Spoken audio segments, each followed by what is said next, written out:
Hey everybody, it's Lee, and this is Let Us Say It For You. Good morning. This is a bit of a rushed episode because I've been trying to make it for like the last 2 days, and I haven't been able to because I've just been doing other things. Also, if you guys are watching me on YouTube, I don't look too bad today. If I sound kind of weird or if I look, I don't look it. I don't think I look swollen. I got wisdom teeth removed.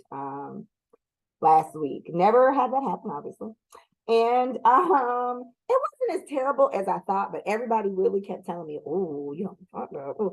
And the worst day I think was yesterday. Yesterday was my worst, and I was able to bounce back, but it was touch and go out there.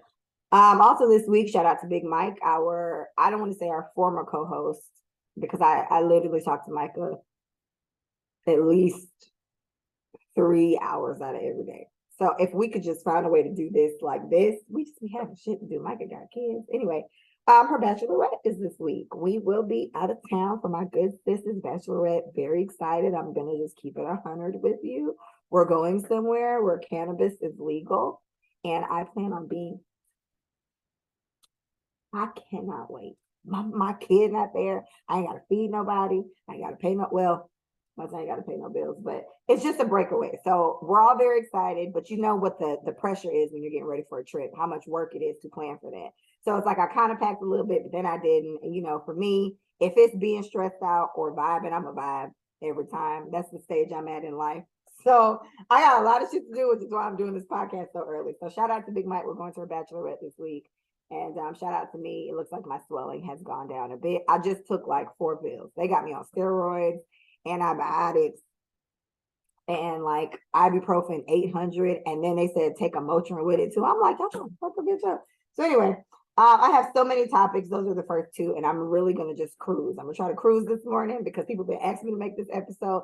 First of all, shout out to y'all for asking me to make my episode. You make me feel nice. Okay, I don't know why y'all like listening to me talk, but you do, and I appreciate it. So let me jump in. Okay.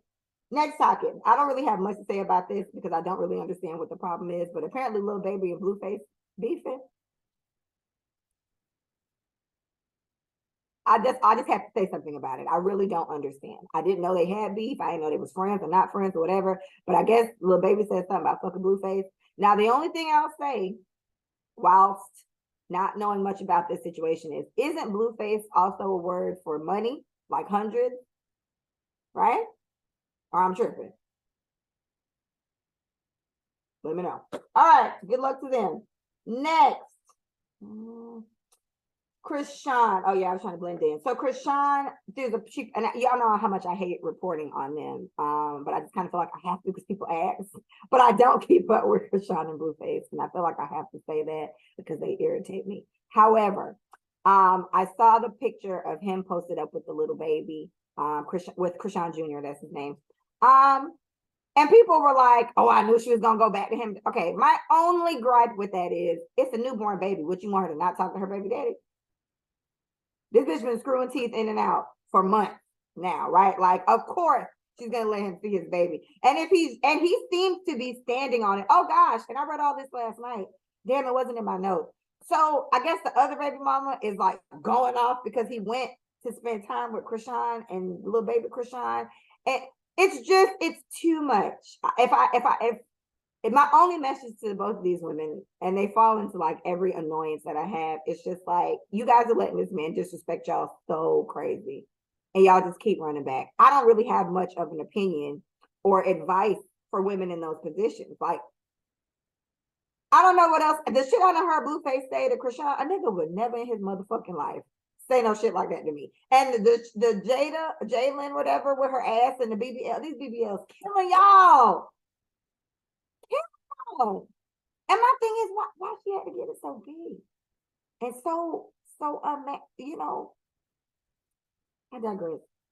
It seems like she was upset last night. They were like tweeting, and Blueface said probably the only thing I probably ever agreed with him on. He was just like, if a bitch ever made me choose between my kids or the bitch, I'm always pick my kids. And I'm like, shout out to him. Now he is the same nigga I also heard ask his son, how do I ever watch you by myself or some shit like that. So, again, none of it makes sense.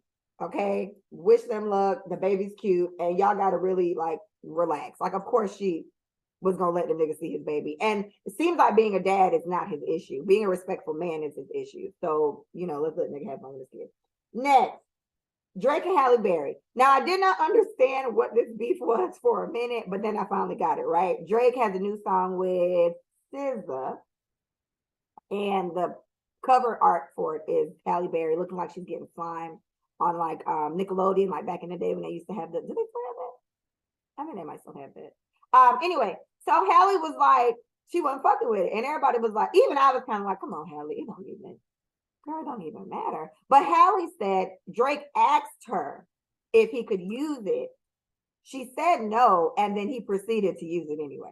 So she was like, that's the fucked up part. And I mean, I'm a Drake fan. Drake hasn't done much to piss me off. Drake rubbed me the wrong way when he did that, like that stallion bar trying to insinuate that Meg, and I get that he was trying to take about a porn star, but nigga, it's a double entendre. We know what the fuck you're doing.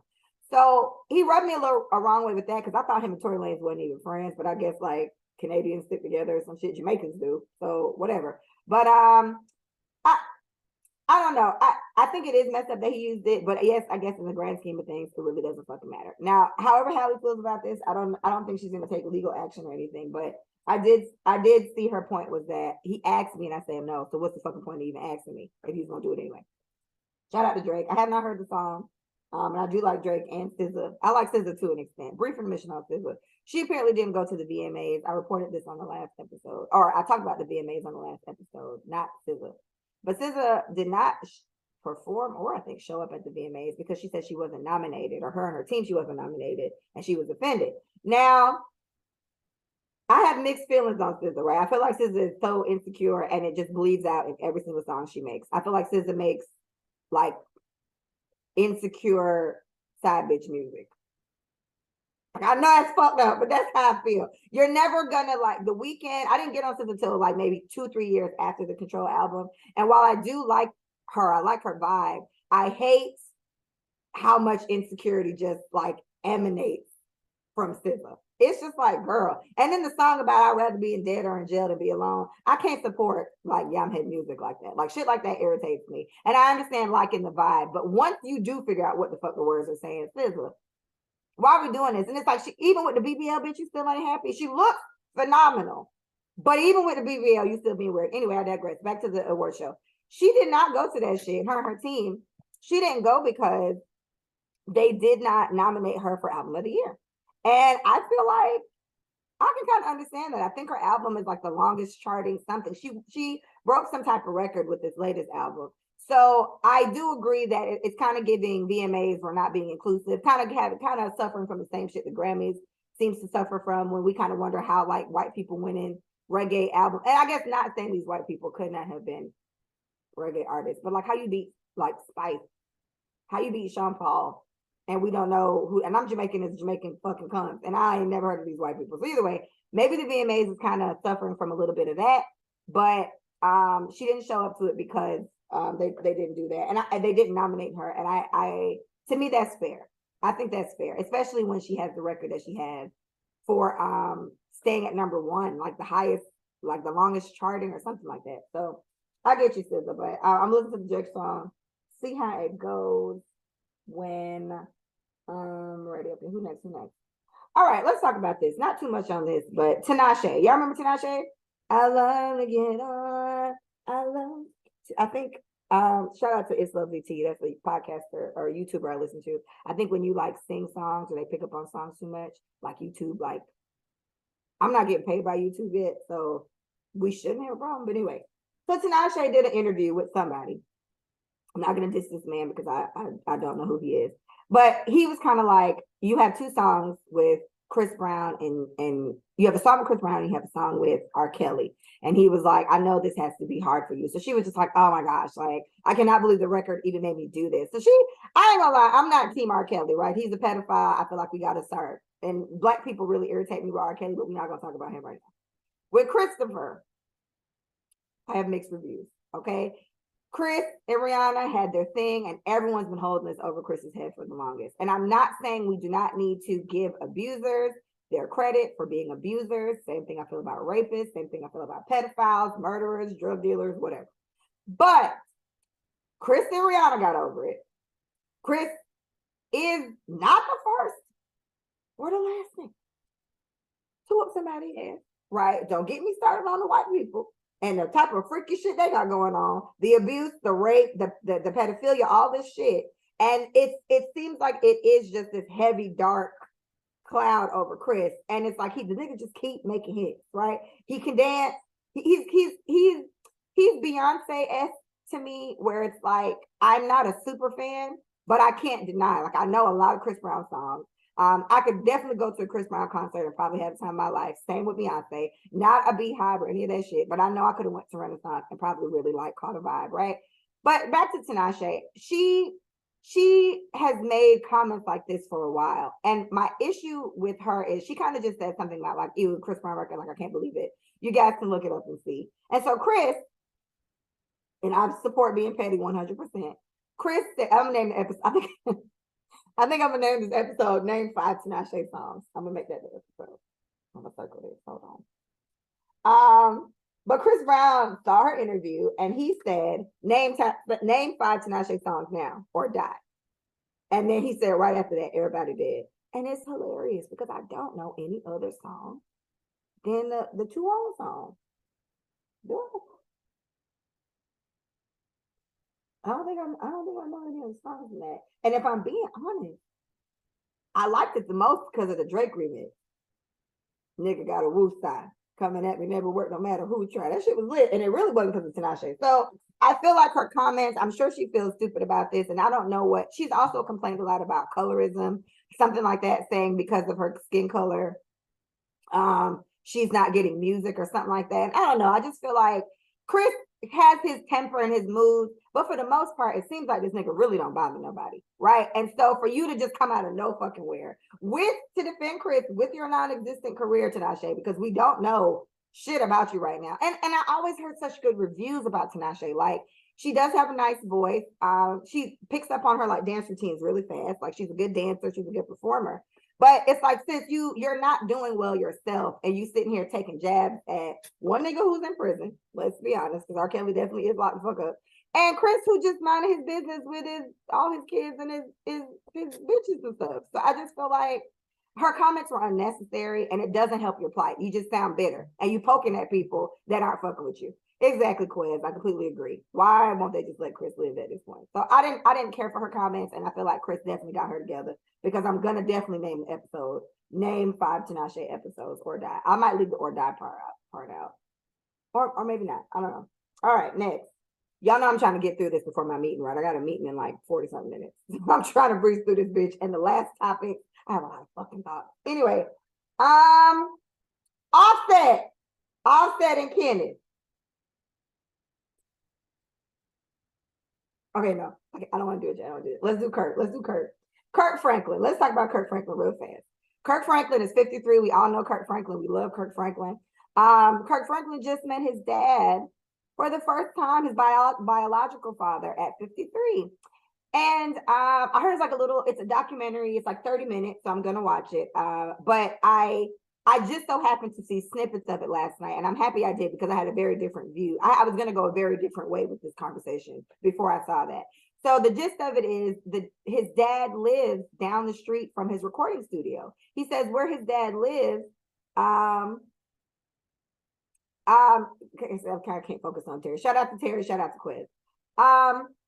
He said he lives right down the street from his recording studio. And then he said his youngest son used to go play football at like the house adjacent to where his father lived, like for all these years, So the initial way I was going to go with it is, man, this is why, not to beat anybody up, but just to reiterate why it's so important for fathers to be in their kids' lives and blah, blah, blah. I wasn't going to bash anybody because I didn't know the story. But then the flip of it is, the man didn't even know Kurt was born when he was like 14 or 15. So he was definitely a kid fucking, got somebody pregnant, and then the mom, and not too much on Mr. Franklin's mom, but I believe the story was she just told him that his daddy was somebody else, or she probably didn't know that it was him or whatever. So it was very nice. I saw the hug. I did tear up because it was emotional. So I'm going to watch it because I know I'm going to cry. But I think that is really beautiful, right?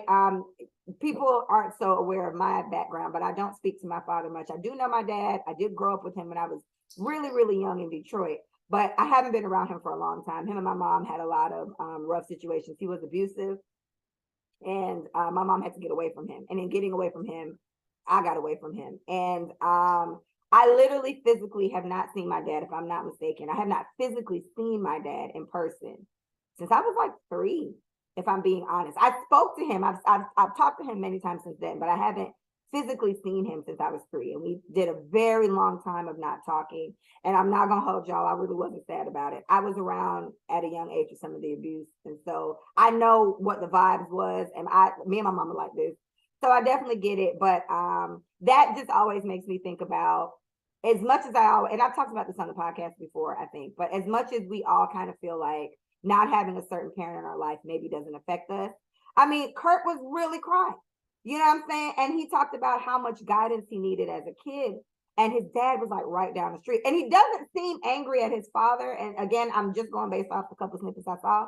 He doesn't seem angry at his father, but he seems like, I just know that has to do something to you, right? And to see how many emotions he got from him, it really always makes me think, damn, maybe I should go. And I guess to give a quick little snippet on my dad, and we have talked. I haven't talked to him in a couple of years. It's been like 5 maybe, but we just don't have a good relationship, and it is because of the things that he did to my mom. And she's never bashed this man to me, but I know what you did. You get what I'm saying? My dad was locked up for the things that he did to my mom. So when we did reconnect, it was just a lot of, well, I'm your father. And my dad's American. My dad is from Michigan. I was born in Detroit, Michigan. Shout out Detroit. I do shout out to the Lions, the Pistons. I forgot what our fucking hockey team is, but I do rep everything Detroit #1. And then I do all the Miami teams second since I've been living here. But he just had a lot of, well, I'm your father. What I say goes. And I'm like, sir, at the time I was like 25. I was like, nigga.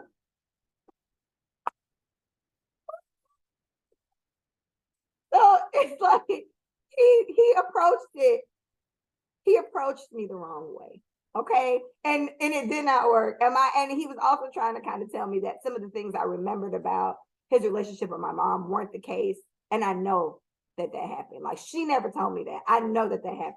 So anyway, I take it all the way back to you never know. You know what I mean? I don't know what kind of emotions these can bring. And the goal is always to evolve, become a better person, something like that. The goal is always to evolve and be better. And you just never know. And with my dad, it's a lot more convoluted. I had literally just talked to my mom about this about like 3 months ago. And I was like, Mom, you think I should go to Detroit and go see my dad? Like, I have family up there, like my dad's side of the family, my aunts, my cousins. And I have like my former babysitter and her whole family. I'm still very close to them. So there are a lot of people to see. And then my aunt lives in Canada. So we used to go to Detroit and then we would always just drive across. It's about like a 4-hour drive. It's a little bit longer than Orlando, but we used to do that all the time to go see my aunt in Canada. So I did bring it up to my mom and I asked her if she would want to come, because there's another aspect of that where this was her abuser for a long time, and my mom, she dealt with it to an extent, but she always kind of fought back. My mom wasn't like to just sit around and get fucked up. And when it got too far, she did press charges and my dad was put away. And so I asked her if she would want to come. And I said, thankfully, I told her if I do go see him, this is really nothing at all like to offend you. And she was like, no, no, no, no. And she's kind of encouraging me to go see him, which is even weirder. But either way, I'll let y'all know if that does happen. I'll let you guys know if it works out. But I do think, shout out to Kurt Franklin and his dad, who I'm assuming his name is not Mr. Franklin, but Mr. Kurt's dad. Hold on. Look who calling y'all. It's Big Mike. Let me tell her. Hey, Big Mike, let me call you right back. I'm actually doing the podcast right now. Okay, bye. She's talking about, okay, bye. Officer. All right, so shout out to Kirk Franklin. I thought that was beautiful. Okay, Offset and Kenneth Petty. Petty. Nobody. Let me spin around. Nobody at all. I think it was Sunday or Saturday or something. And I just saw Offset laughing. And I'm like, well, what's so funny, Seth? So he was like, I'm getting off the jet. You niggas broke. He was like, You niggas standing on the corner somewhere. It was whatever. Hilarious. And then I kind of did a couple backtracks to find out what happened. Now, I did research this a little bit last night because I did not want to come on here full blown ignorant to what the situation is. But here is the alleged tea. Allegedly. Not Nicki per se at all. I didn't hear anything about Nicki Minaj herself doing this. It seems like it's just her fucking husband and these old ass niggas he's standing on the block with. But they have been making threats at Cardi B. Like there've just been comments, you know, I'm gonna slap her veneers out. As somebody who was getting veneers, I got some at the top. Don't we? That's offensive to me. But anyway, he was talking about slapping her up, and I heard the snippets. Kenneth himself was heard in the video saying he was gonna slap Cardi B. What the fuck? What the fuck? So Offset allegedly sent a DM and told them niggas, cut that shit. Stop talking about my wife like that. I'm gonna fuck all you niggas up. I don't know how he said it, but I know he apparently sent a message saying, stop threatening my wife or leave my wife alone or however he said it. And then that's when the niggas was posted up on the block looking for Offset while he said he was on his private jet. And he said the niggas broke. All right. Sorry, it's 9:22. I have a couple minutes. I gotta keep moving. What I'm gonna say is this. I don't know why successful women pick the men they pick, right? And I'm not gonna knock Mr. Petty. He might be a wonderful man, but I remember there was like drama, some type of sex offender drama with him, and then this is not a good look for Nicki. And as Nicki should know from all the issues with her husband, all the issues with her brother, who is a convicted pedophile and currently in prison, all the issues that happen with people around her go straight to her. Like we all know, because she is the Nicki Minaj. And I don't know if she can't just, it's hard to believe that she's not in support of this because I don't want Mr. Petty to ever like said shit. He seemed like I fucking had never heard this man talk. So, what the fuck? Like, I don't get, and it was the VMA. I don't understand. Like, because Nicki was hosting it. And Nicki did really well, I thought. If she was taking jabs and shit, I didn't catch them. So I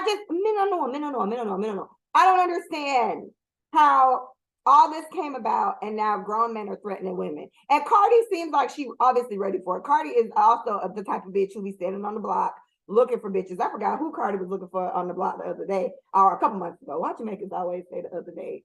Like it wasn't the other day. This was like 6 months ago. But I guess that's a New York thing. So maybe I need to stay in my state. Bitch, was that Detroit and Florida? Maybe I need to stay in my lane. So maybe it's the New York thing to just meet bitches on the block and be like, hey, bitch, I'm gonna fight you. But I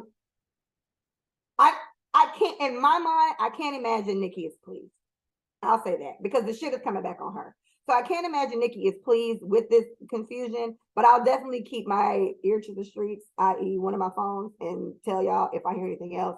But it was just so embarrassing. I don't know about the war. Okay, was it the war? But Offset won this battle, right? You may win this war, win the war, but win the battle. Whatever, you know the metaphor. Offset won this one. So one check for Offset and Cardi. And I'm no shade, but all that's living in my head is my BD is amigo. Bitch, your BD is a zero. That's from the new Bongo song from her and Meg. So we don't know if I sent everybody off. Low-key, that could be the case. But Nicki, that don't mean she's talking about you. Everybody got a baby daddy. Bitch, I got a baby daddy. She can talk about mine, right? So anyway, I'll let y'all know how this should go next. Okay, this is gonna be okay. We're almost done. We're getting there. Diddy, shout out to Mr. Daddy, Mr. Love, Mr. Puff. He got the key to the city of New York. Now, is it just me, or do we all feel like did he not get this before, or if anything, I'm surprised that he's just getting it now because I could have sworn like motherfuckers be getting keys all the time. Spice just got a key to the region of Miami, and no play with Spice. But Diddy has definitely been for New York way more than Spice has been for Miami, or maybe bitch, I just don't know, and especially longer. So how is he just getting the key? But whatever. Harlem, we did it. Shout out to Harlem. I know a couple other New York places, but I guess it's not about y'all right now. Shout out to Harlem. And Diddy got his key to the city. Also, another tidbit on Diddy in Miami. Apparently, Diddy is throwing some major dick. Let's just talk about it now.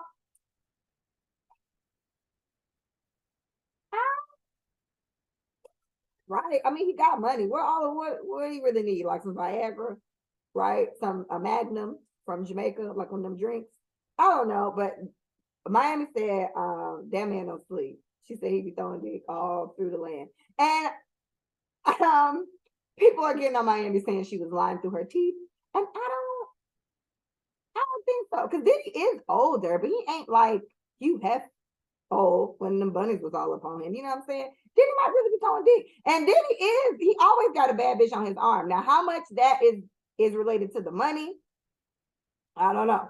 But shout out to Diddy and the dick he throwing, the $1 billion dick he throwing. Shout out to Miami for catching it. And yeah, last thing on Diddy. So Diddy is apparently, I saw a snippet of this. Diddy has reassigned publishing rights back to artists and writers of Bad Boy, right? So this means that I believe this is what Mace and kind of like all the Bad Boy artists have been cussing him out for years. Why you don't give us back our rights? Blah, blah, blah. Yes, there's an argument that good business, bad business is bad business. If y'all signed these contracts and gotten this fucking shit, then it's your business, right? But Diddy obviously is good on money, right? You're good on money. You are the Diddy. You can start anything, anytime and make it. So everyone's argument was always like, why not give people back their credit?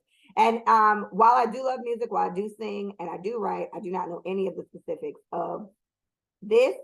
So Aubrey O'Day, if you are aware of Aubrey O'Day is a former member, or I don't know if they're still together, kind of, because they had got back together. But Danny D. Kane, if you guys remember Danny D. Kane, love Danny D. Kane. Love Danny D. Kane. All of them. I loved watching Making the Band. Love Day 26 to sleep. I'm gonna play exclusive very loudly once I get off of this podcast. So I love Day 26, love Danny D. Kane, Making the Band, all those groups that he did. And so Aubrey O'Day kind of gave some of the tea. So she said she was also given that. She said, for one, it's not all Bad Boy artists and writers that were given this opportunity. It was only a handful of them. Or let me not say a handful. She said some. There's only some. She was one of them. And if you did sign this to get your stuff reassigned back to you, she said, yes, you get your rights. But whomever she was talking to, she said, you already know how that works. You have to have a song streamed like 1 million times to get like a couple $100, which is fucked up. I'm like, damn.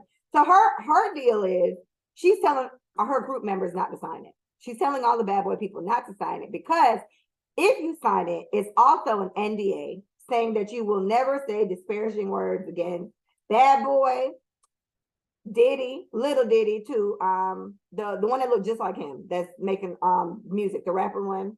And I believe Diddy put his mama in there too, which is funny because who dissed Diddy mama? Maybe. Okay. So anyway, if you do this with Bad Boy, then you cannot do that or else you'll be sued or whatever.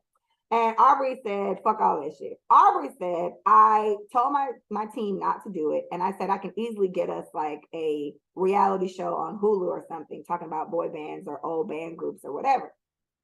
And I do feel like that's probably what Diddy is trying to avoid because a lot of the shit that went down back then is extra. There's no way a motherfucker wouldn't get canceled doing that shit now. You guys ever, brief intermission, y'all ever went back and watched like Hangover, the first Hangover? I love that movie, one of my favorite comedies. Hangover was so aggressive, right? For now. Back then it was normal. Step Brothers, the F word for gay, they threw that word around so much in them fucking movies. You can't do that now. Everybody getting canceled. Everybody gotta go to jail. You know what I'm saying? So either way, the shit Diddy used to do, that whole cheesecake shit, making niggas whatever. I don't know how all that worked now, but there is a lot of tea to come out. And as somebody who watches a lot of documentaries, I love documentaries. I watch that shit all day, every day. The Secrets of Playboy. I won't say it was very shocking, but it was interesting still. I don't know what them girls thought. I don't know why they thought they wouldn't have been fucking. The first thing I thought as a fucking 4-year-old or something seeing Playboy is I don't think I want to be in that environment. And the older I got, the more you realize, oh, well, clearly everybody fucking this old man because they kept saying it was my boyfriend. So either way, they are releasing all these secrets. I think there was one for Chippendales, which I think I watched a little bit of. Oh my God, Secrets of fucking Victoria's Secret. See, all these secrets of, them shit's good as fuck. It tells you everything you thought you would know. The Playboy one is really good too, because they talked about Cosby ass and some of his freaky shit. But Aubrey is saying we could do something like that and make our coins easily. Now, my only thing with that is that can go one or two ways, right? I think Diddy is big enough, and I don't know. I don't. He seems like somebody who can get a bitch blackballed real quick. Because to be fair, I don't really hear much from Aubrey. Aubrey was there. Aubrey could sing. Aubrey did look nice. She got spruced up, and I don't really know much about Aubrey O'Day other than maybe going back to Daddy Became for a little bit. So it's like if you do want to go the route of exposing Diddy and exposing Bad Boy and exposing his mama because she was in the lawsuit too, and his son, whatever, then you have to accept that you may not work in this town again. You get what I'm saying? It could turn into something like that. Because I don't know too many celebrities who don't seem like they on Diddy's side. Everybody fuck with Diddy whether they like it or not. And it does seem like he's going on like this apology tour, trying to make amends with everybody. That usually is what happens when niggas start getting old. And I don't know. I don't not believe him.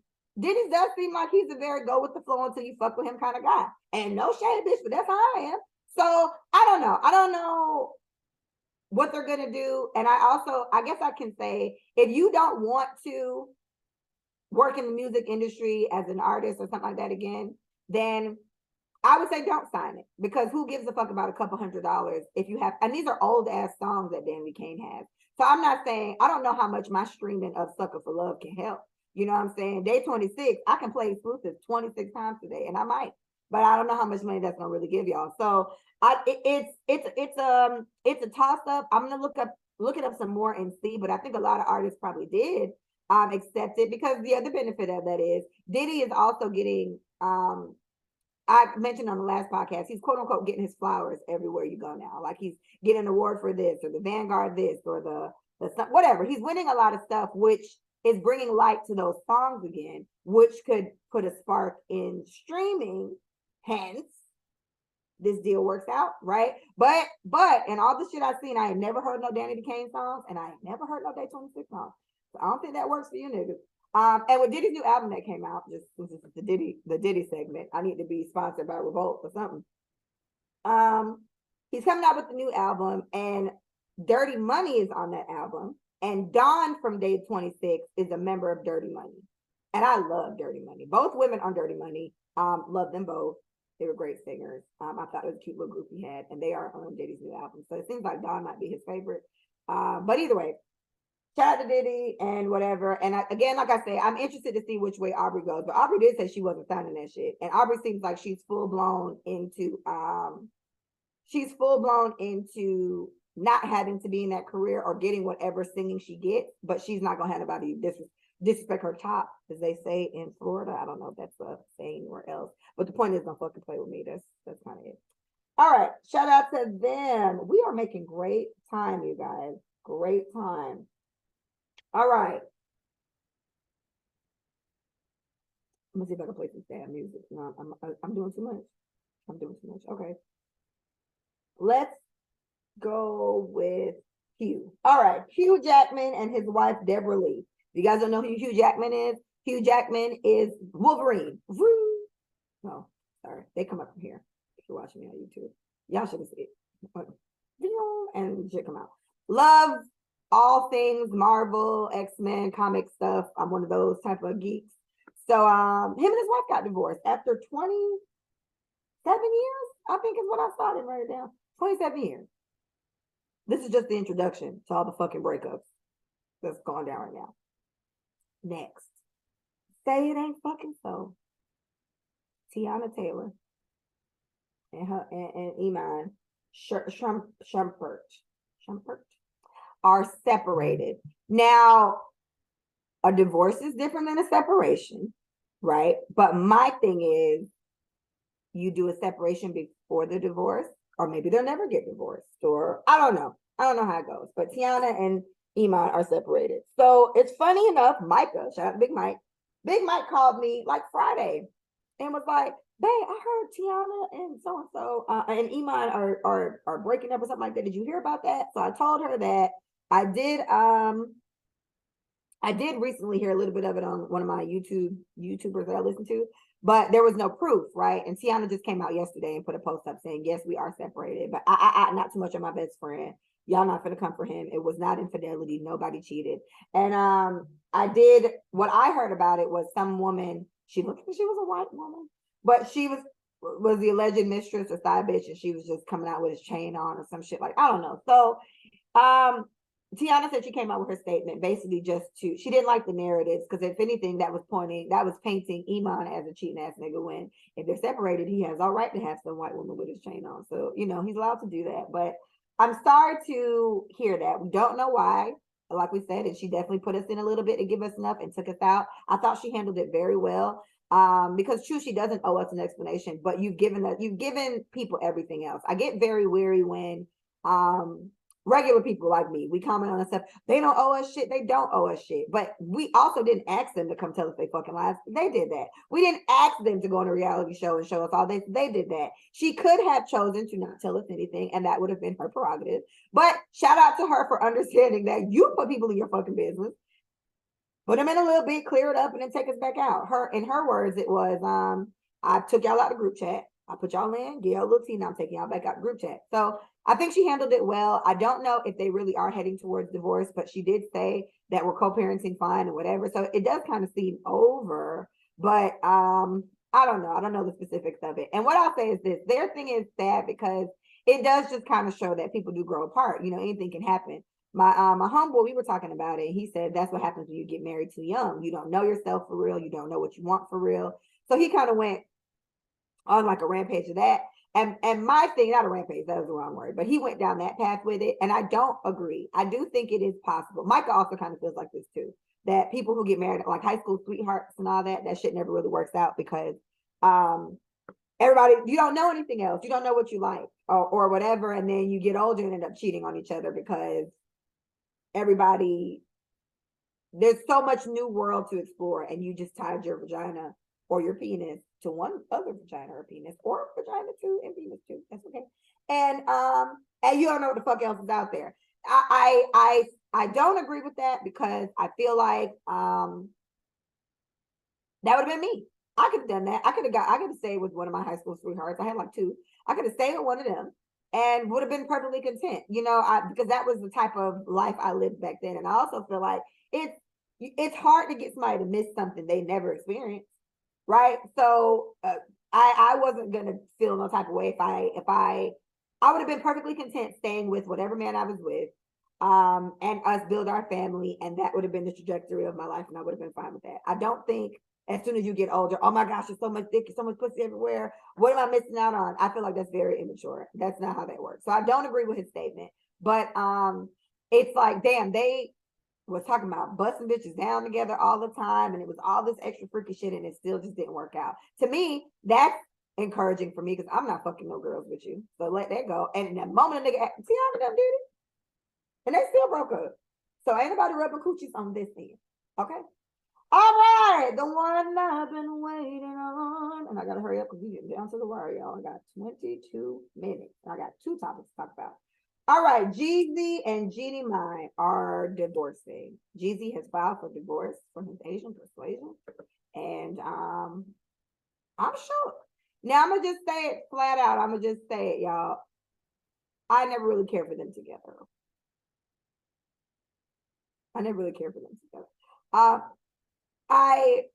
When I saw them together, it was hard to not like it. So I couldn't deny how cute they looked together. And when I saw them, it softened me up a bit to my opinion of them. But I don't know. Jeezy really pissed me off. I was like, Jeezy, really? Like, and mainly because of Jeannie's comment on her show. So Jeannie did very straight up come out and say, I'm paraphrasing here, all right, but whatever. She said basically she likes her dark meat, which is niggas, to fuck. She likes fucking niggas because who doesn't, right? We're awesome. But her white meat keeps her lean and mean, and she definitely called it dark meat and white meat. And yes, this is why I don't like her. So I feel like you say something like that while she's married to a white man, by the way, didn't have any kids with him, and then I feel like in a matter of 7 fucking seconds, it's her and Jeezy right? My president's black, my Lambo's blue, and his wife is Asian. And he just jumped into that so much. But like I said, when you see them, they look good. So Jeezy, what the fuck? Her and the baby was just praying for Jeezy. Because he's a New York bestseller. And it's over. So my views on this, having not known why he filed for divorce,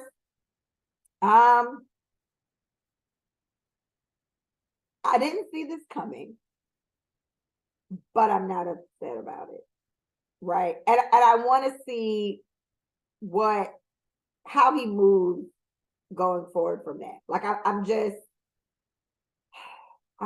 have so many questions. I guess it's just my view on it all the time. I have so many questions. And with her commentary and the things she made, I believe I did see an interview of him talking about it. Somebody asking him how he felt about her comments in regards to dark meat, white meat. And he said he talked to her, they handled it, and it was fine. Like that was kind of how he premised it. He didn't really talk about what the discussion was, but he said he did see it. They had their conversations and they good. And after that, he still proceeded to propose and impregnate her. So it was fine. Just for 2 years later, you're filing for divorce, right? So I don't know, y'all. If I'm being honest, Jeezy is appearing like just another nigga that just be doing shit, right? Like you went so gun ho. Now I remember Jeezy was the same one who had Keisha Cole, and I don't remember, did Keisha Cole propose to him or something? What the fuck did Keisha Cole do, bro?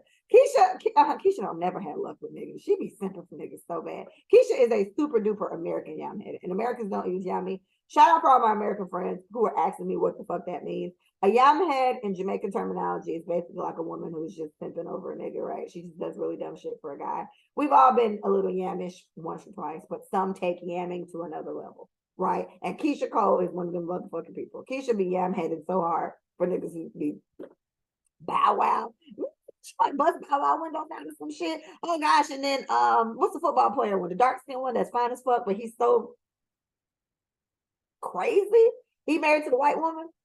AB, is it AB? Whatever. She got him tattooed on her. Keisha, for what? Keisha, for what? Why are you doing this? Anyway, I didn't really care for Jeezy and Jeannie together, and for him to file for divorce, that's also confusing.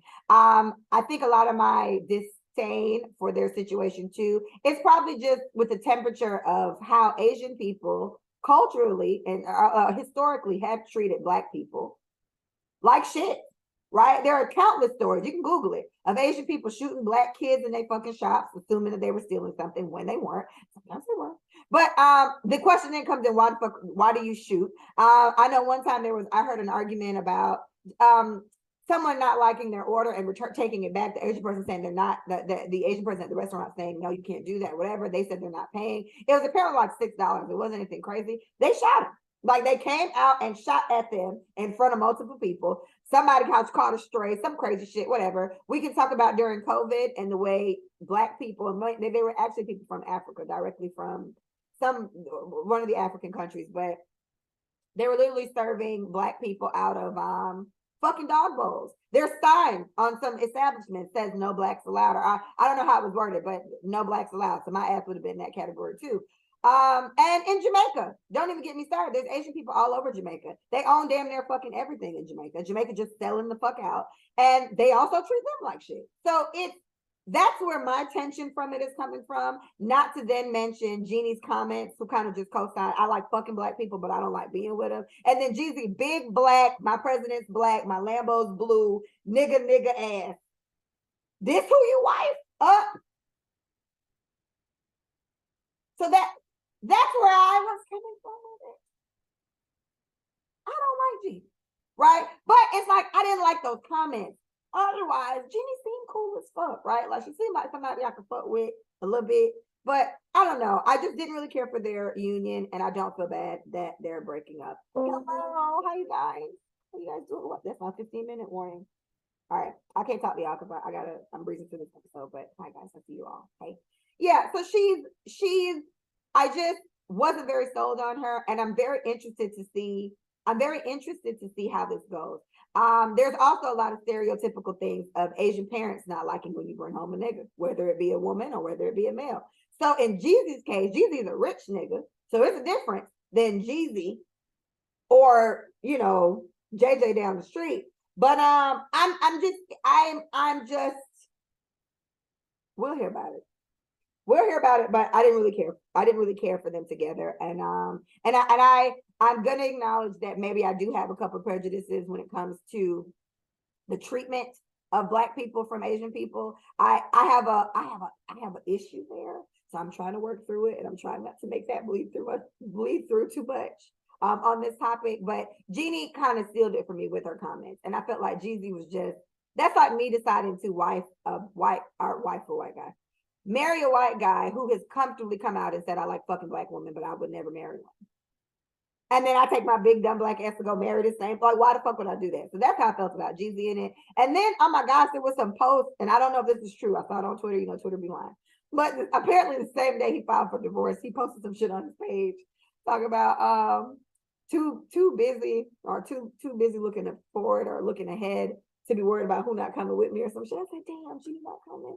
So shout out to Jeezy and Jeannie Mai. I will look into it some more. And like I said, seeing them together, it was very cute. I love seeing a man love on his woman like that, right? And he definitely was just. I love my niggas hugging from behind, smoosh all in the neck. I saw Jesus do that with Jenny a lot. So they looked really good, and I never hated on that. I was like, you know what, they are cute as fuck. But like I said, let me do the spin again. Nobody. I did it twice that time. I saw that. Nobody at all. And then boom, Jeezy files for divorce. What? I don't know. Let's see what he come out with after. Let's see what the next song look like. Let's see what the next single is. All right, my last topic, and I have 13 minutes to get it out. Mr. Tyler Perry said, let me see. I think I can probably play it. Let me see if I can play it for you guys. Okay, hold on. Our society right now, Black women are making a lot more money for the most part than Black men, right? There are a lot of Black men who are successful, but for the most part, Black women are making the money. So if you can find love, if that man works, you know, at whatever job and is a good man and is good to you and honors the house and honors his wife and does what he can because his gift may not be your gift. Exactly. That is okay. That's not somebody who's beneath you. Yeah. That's somebody who came to love you at your worth, right? Yes. And as long as he's secure in himself to know that, yep, she makes most of the money, all I can pay is the light bill. As long as she's comfortable enough to say, I'm going to cover the mortgage and all the other stuff, you can the light bill, baby, you can take me to dinner every now and then. That is fine. Yeah. That's fine. Yeah. But that's so hard for a lot of people to take in because it means no. I need somebody to who is they need to make 5 times more, and I got to have. Go keep your list, baby. Yeah. God bless you. Hope it happens again. Okay. I don't know how clear that was for you guys on the U of the Tube or on any of the streaming platforms that my podcast is streamed. I'll try to listen to it after this, and if it's not clear enough, I'll try to find a way to put it in there for y'all or something. Anyway, so the gist of it was Tyler Perry basically came out and said all of that. Here's my take on his comments, right? And I'm gonna tap into this Ebony K. Williams drama that happened a couple months ago. That had made me want to bring the podcast back so bad because I was so fucking aggravated. I feel like I was raised by a Jamaican woman. My grandmother, my mom raised me first, but I did grow up in Jamaica. My Jamaican years, I was raised by an old Jamaican woman. And I was taught, and I'm going to say it as aggressive as my grandma said it, me need to know if to cook, me need to know if to clean, or my husband is going to beat my head on a light post. I swear to God. That's how my grandma said it all the time. So for me, as a fucking how old was I when I lived in Jamaica? 2nd grade. So how old are kids in 2nd grade, bitch? I was like, well, damn, bitch. Oh, Alexa, stop. Guess my alarm, I gotta go. Alexa, stop. You better tell me who told her to do that? She always anyway. So as a young child, I was like, well, damn, bitch, I don't want to get my head beat on the light post. So I'm gonna make sure I'm gonna know if to cook, I'm clean. And it's funny because all the cleaning things I learned back then, we don't even use that shit no more. My grandma, for all the throwback island people, I don't know if it's just or just Jamaicans, but my grandma, I used to have to shine the floor with like that coconut, the coconut thing. So remember that red polish? You used to have to rub all on the wood floor first, and then you have to come back through and shine that bitch on my knees. That's the type of Jamaica I'm coming from. Okay, I'm from country. No, they're told when we still ain't even got it. We still to this day do not have a phone line at my mama's house. It stopped down the street like 10 years ago. In a reach, not for me idea. Anyway, so I was raised by a woman who taught me to make sure I am appealing to a man because he wants a good wife, right? Then when I got back in my mama's hands, I was taught to have my own shit, hence me sitting in it now, because I don't need no nigga whooping my ass or me being stuck because me can't take care of myself. I'm the husband, I'm gonna let me, whatever. So I've always been very independent, and now I am one of these women that Tyler Perry is referring to. My biggest issue with his commentary is it's almost kind of like Tyler Perry is stuck in his movie, right? He's so used to seeing women, and Black women in particular, in a constant state of struggle, hence all the fucking films he comes out with, right? And I also feel like Black women, and this is a comment, I wish I would have saved their name. A comment I saw under this was Coconut Bush, yes. The comment I saw in there was Black women are the only women not taught, and now let me not say all, because a lot of them are taught that, but there's a large segment of us, I would say the majority, that are not taught to marry up. Asian women are taught to marry up. White women are taught to marry up. Latin women are taught to marry up. Everybody is taught to marry up. We are taught to be independent and take a nigga who ain't got no fucking money because he loves us. Now, that was so offensive to me because I do agree with another comment I saw where instead of telling women, Black women, to lower their standards and take a nigga who can only pay the light bill and take us on 1 or 2 dates. Just pause. Think about how crazy that is. In my house alone, I have a townhouse. I've had this house for almost 9 years now, and I've obviously paid for this bitch myself, right? Me with all these fucking bills I got, this dental work I'm paying for, my car's paid off again because I paid for it. But all the bills I have, and you want me at my big age with my master's degree and with a career to pick up a man that can just pay for the light bill and take me on a couple dates? Why the fuck would I do that? Because if that's all he could afford to do, I feel like he needs to be with somebody who's not going to expect more from him, because I am going to expect more from him. If I'm in a partnership, I expect a partner. And I do feel like it's kind of like the Ebony K. Williams, to go to her. Everyone got on Ebony K. Williams so crazy for saying she would not date the bus driver. My issue with that is, imagine how fucking crazy I would sound going to Terry and saying, Terry, you need to humble yourself and you need to be with a bus driver because that's a good woman. How the fuck I'm gonna tell Terry who we supposed to be with? It's none of our business. It's not my business who she want to be with, and it's not your business who she wants to be with. Furthermore, Abby K. Williams is a fucking lawyer. She's a fucking lawyer. And my thing is, we all have the same 24 hours in the day. I feel like it is so insulting to tell somebody like me or tell somebody like an Ebony K. Williams, who spent our fucking 24 hours a day going to school, studying, busting our ass to make something of ourselves so we can live a better life. And now you're telling me as Black women, I need to lower my standards and settle for a man that can only pay, I'm only using that because I know it was just an example, but I'm just trying to stick, I don't want to spread y'all too far. You're telling me now to stay with a man who probably lollygagged his motherfucking childhood away and his early 20s and his early 30s, we're in the early 30s now. Lollygag his shit away and humble myself and get with one of these men because he loves me. Furthermore, I've never gotten with a nigga ever in my life because of his money, because ain't none of them ever. I have never gotten with a man because of money. I have always gotten with a man because I loved him so much. And love easily, it's the #1 reason why bitches turn into yam heads. Love makes you a yummy, okay? And let me not say that, no.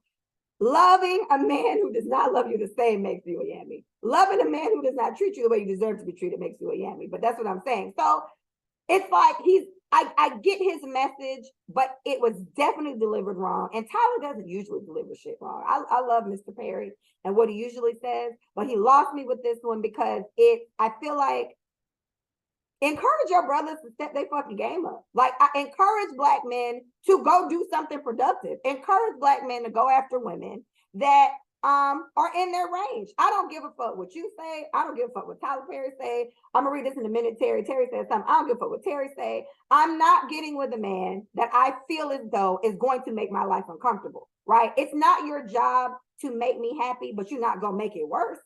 Right. And especially in my case, it's kind of like, all right, well, if you sit here and want a nigga that make 5 times whatever, you're going to be single forever. I don't need a man that makes 5 times whatever. And in Ebony K. Williams' case, I wouldn't necessarily mind dating a bus driver. I'm not a lawyer. I don't make $200,000, $300,000 a year or whatever the fuck Ebony K. Williams makes. I don't make that type of money, but I make enough. And I do want a man who makes at least as much as I make or more, because that is what I want in my life. That has nothing to do with anybody else. And I was believing, I was okay with what Tyler Perry was saying at first, because I was like, you know what, he's right. Maybe I do need to adjust this until I think about it again. He could have easily just said everything he said, and then maybe he said it afterwards, but I just hate this. Black men, you could just do whatever the fuck you want to do, and Black women, you need to settle. Stop wanting a nigga that makes a whole bunch of money because he's good. Fuck you. Fuck you. I feel like I'm 33. If I meet a man that's 33 and he's not exactly where I'm at, that's fine. You don't have to be where I'm at. You could be higher, you could be lower. But and I mean higher and lower money-wise, I meant financially. But money does pay the bills. Not love, not all this hopeful shit you're talking about. And honestly, when I'm not stressed out about paying bills, I'm a way nicer bitch. I think. I lived with a man before and I paid most of the bills. And I'm telling you, as a factual statement, it never nice. I didn't like it. I didn't care for it. Now, with the guy that I was living with, he also was not as supportive as we need. So let's support Mr. Perry's theory. If I had a man who he did kind of what he did not take me on dates nearly as much. That was kind of part of our argument because I was like, bro, I'm paying most of the bills. What the fuck you doing with your money? That was another conversation. But let's say I did have a man that was supportive, and maybe at that time I was at school, and then I had to drop my daughter off to my in-laws, and then I had to drive to school. That was a 3-hour class. I got out of school at 9:15 every fucking night, and then I would drive my ass home. And a lot of those days I came home, it was like Mia was still stuck to me like glue, or sometimes food, dinner was cooked or whatever. But in some cases, it was still cooked, and then I still had homework. So I didn't go to sleep till like 2 in the fucking morning because this was my life, and I did not have a very supportive partner at the time. And to me, it's such a fucking slap in the face that after dealing with something like that, you think at my big fucking age, I'm about to go pick up another nigga I got to babysit. I'm about to go pick up another nigga that doesn't help. I'm about to go pick up another nigga who doesn't have ambition. That's tough. And I feel like he didn't consider the fact that women usually do go for love. That's what be getting us fucked up. That we do go for love, right? Women who have gone for love too much and have failed have now decided to go for money. And my thing is, they figure, okay, I'm with a broke ass nigga that I love, and he cheating on me anyway. I'm with an ugly ass nigga I love, and he cheating on me anyway. You see what I'm saying? Like, and as a woman hearing this story from so many women, that's why it's so offensive. You know what I'm saying? That's why it's so offensive that it's just like Black women just out here wanting niggas with money. Well, keep your standards, girl. You're gonna be waiting for a long time, bitch. I'll spend the rest of my fucking days playing with Micah kids and my one pick me and traveling the world before I pick up a nigga who cannot do half the things I can do in our relationship, and you expect me to be comfortable in that dynamic. I'm not comfortable in that dynamic. I don't need a man that makes 5 times as much as I make. I don't even think I would know what to do with a millionaire. We live very different lives. He gonna pull out some $50,000 sunglasses. I'll be like, son, I bought these on Amazon yesterday for $10, right? So it's a very different dynamic. I'm not saying it needs to be that, but I would like the narrative of Black women humbling themselves or settling. I would like that shit to be shifted because, again, in Ebony K. Williams' defense, in my defense, and so many other women that I know, we do go for love. It doesn't work, right? I'm currently not going for much of anything, but it needs to be a dynamic of you need to be equally yoked. And I would like to see that I'm with somebody who cared about their future as much as I've always cared about mine. So we can together with 2 strong, whatever the fuck we have, careers, entrepreneurship, whatever he's doing, that the 2 of us together can form something else instead of it just being a responsibility on me. I thought he should have encouraged his homies to do better instead of encouraging us to settle. Unfortunately, it's 10 o'clock on the dot and I have a fucking meeting to be on. Thank you so much for listening. Please visit us at letitsaitforyou.com. Please follow us at Let It Say It For You on IG. Let It Say It For You on YouTube. Let It Say It For You, just for you on Twitter. Bitch, that was it. It's such a tough because I'll be fucking it up all the time. Anyway, thank you guys so much for listening. I did do this week's episode. Next week's episode might be a little late because I come back from Vegas later in the week, but I got y'all. Anyways, be healthy, wash your face, wash your hands, don't touch your face. I gotta get my clothes out back on point. Anyway, love you guys. I gotta go. Bye.